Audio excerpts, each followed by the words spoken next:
Welcome to the Mustache Multiverse, your one-stop shop for everything movies, superheroes, and more. Once again, I'm Sam, And I'm Alex. and we are your friendly neighborhood hosts through this multiverse. So let's dive in with our first topic of the day. Today, we are going to be talking just a little bit about this podcast in general and why we're doing this. So, as our first official episode of season one, I wanted to give you a little breakdown of who we are, where we're coming from, and why we wanted to build this community online. So, for starters, like I said, I'm Alex, and basically, we wanted to talk about things that we were interested in. And the main purpose of this podcast, we feel, is to find a community of people who are also interested in the same things, looking for conversations about interesting topics that we're into. Agreed. I think that one of the things that makes us unique is that we have a kind of a broad fan base.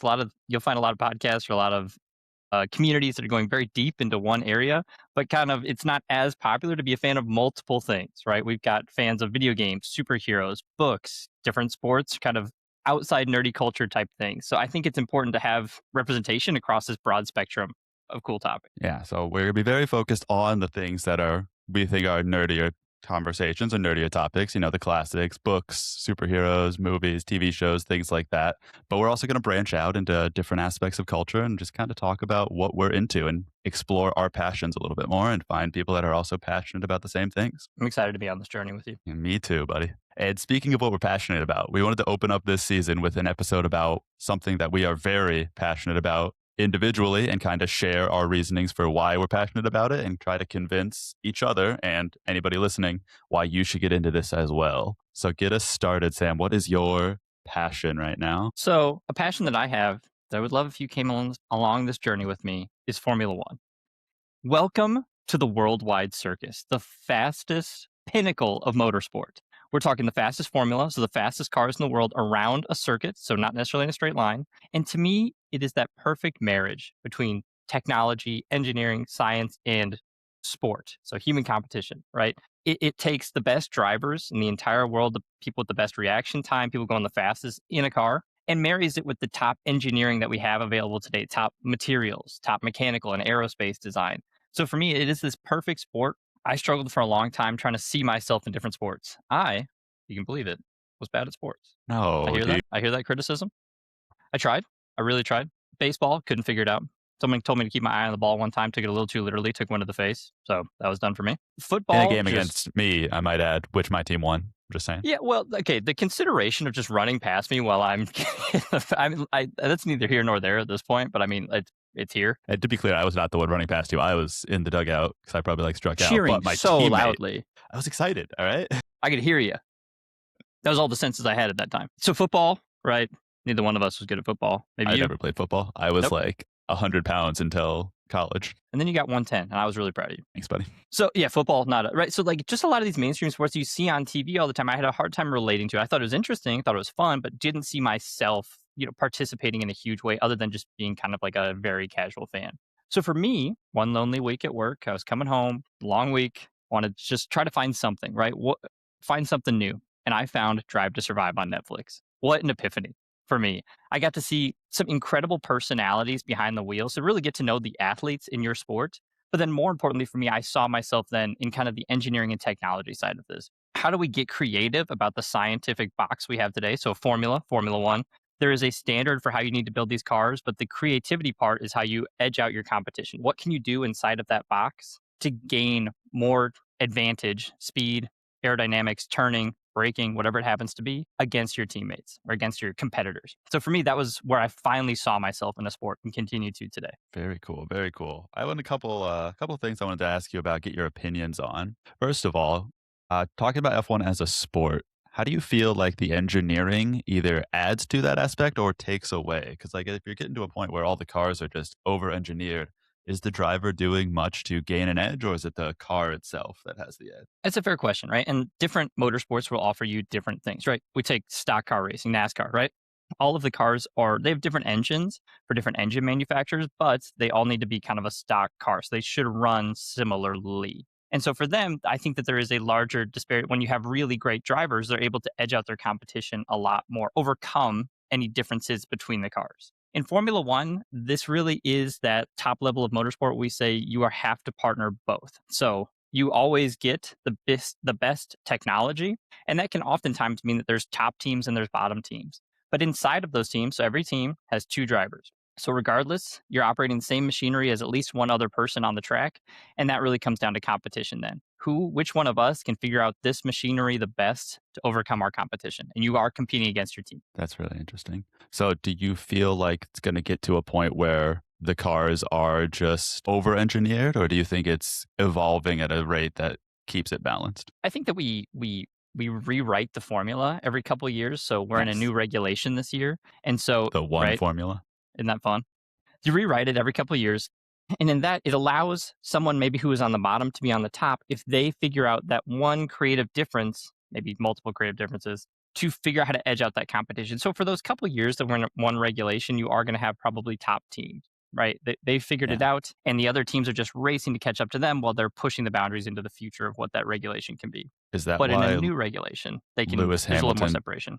is that why Lewis Hamilton dominated for so many years? What is it, 7, 8 years in a row? So excellent point, right? Mercedes, when we turned into the turbo hybrid era, Mhm. right? They changed from big only gasoline engines to these turbo hybrid era, and Mercedes as an engine manufacturer leaps and bounds above everybody else. Nobody was even close. So for him, he had the most dominant machinery, but he was always in competition against his teammates. So there was a couple years he came in second in the world championship, even when he was a top contender, but he was always up there. One, he's the greatest driver in the world.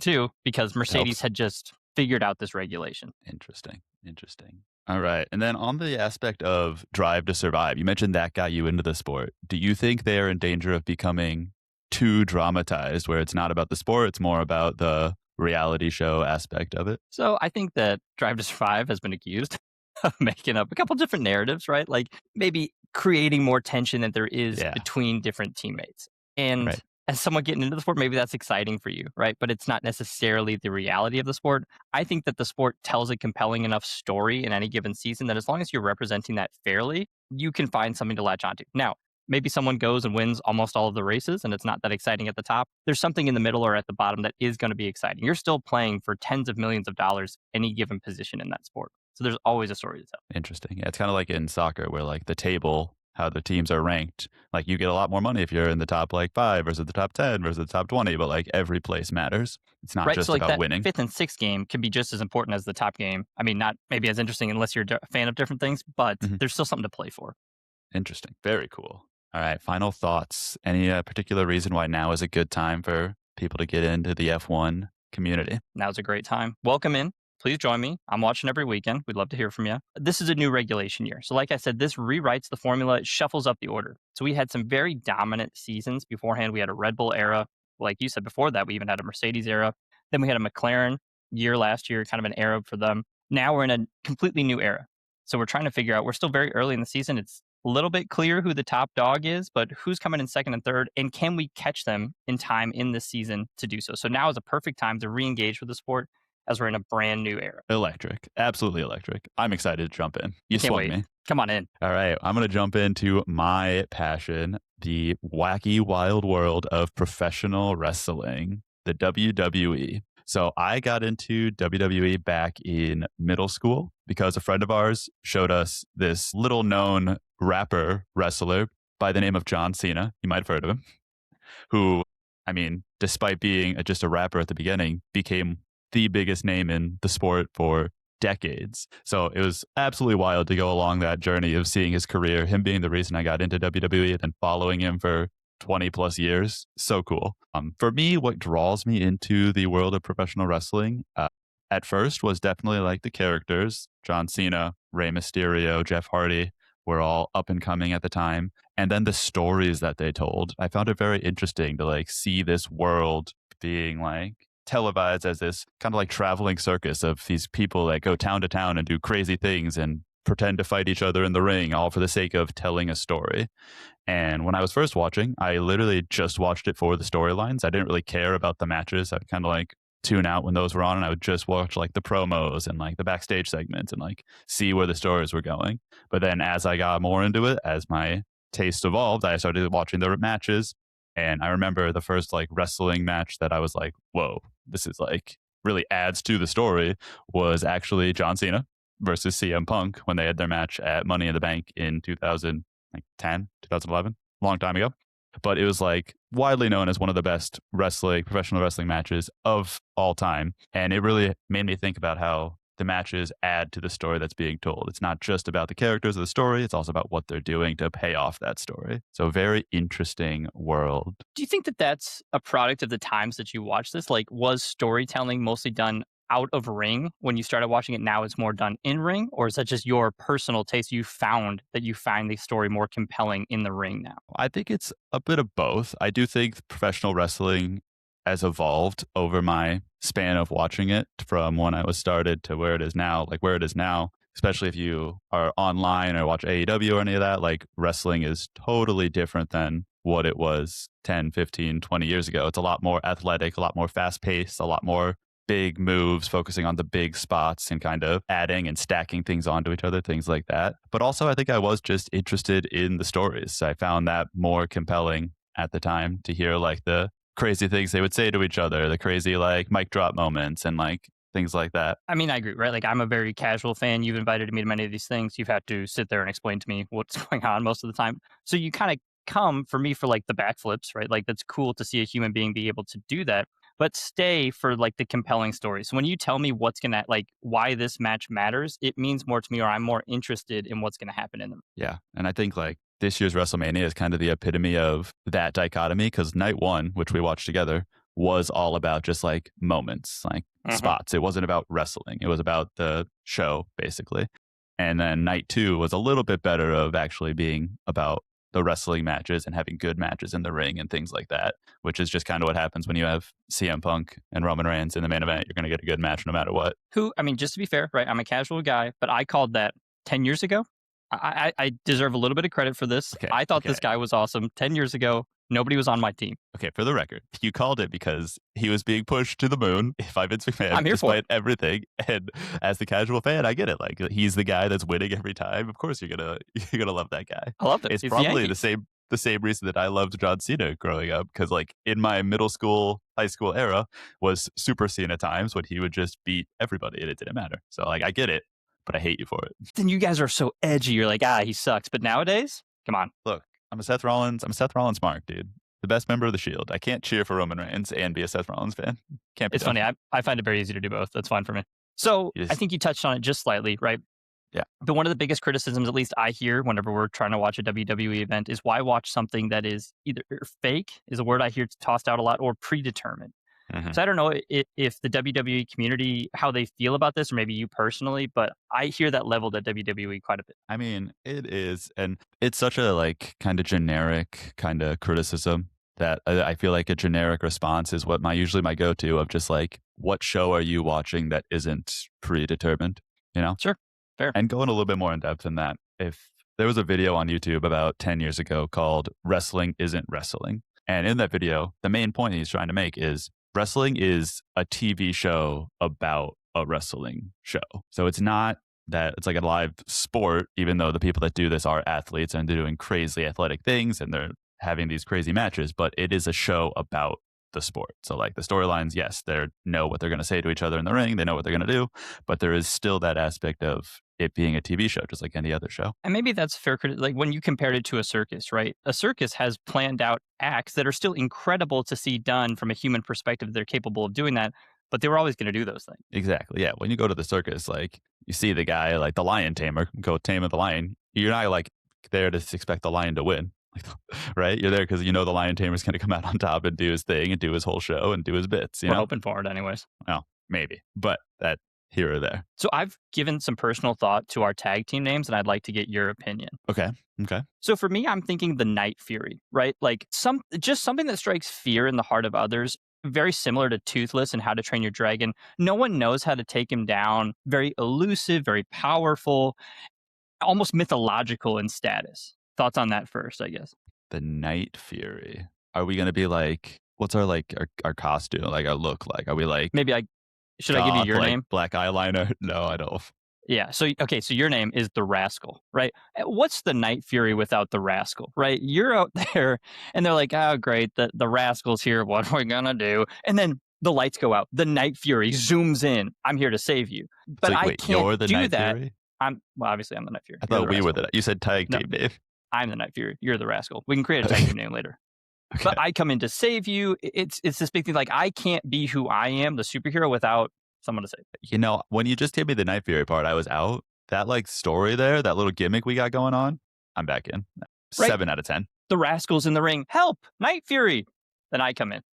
Lights go out, big bang Yeah, boom, the here I lights come am. back on, and you're just standing over everybody. And I do that cool thing what Toothless does where he like blows fire on the ground and he like walks around it and lays down. Great. And you Yeah, can have 10 out of something 10. too. Yeah, you can have some kind of rascal thing where like you throw a fish. I can like put the gasoline down and then you drop the match. Now we're talking, dude. Now That's we're some rascal cooking, stuff dude. right there. I need like this. I'm all aboard. Is that all, you got another one for me? Do I need one? I feel like that nailed it. You nailed it. No, that was great.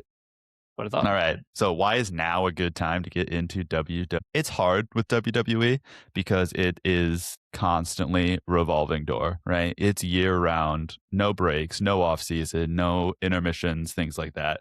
So it's hard to tell when there's a good time or not. I feel right now for WWE as like a Marvel post Endgame type of vibe.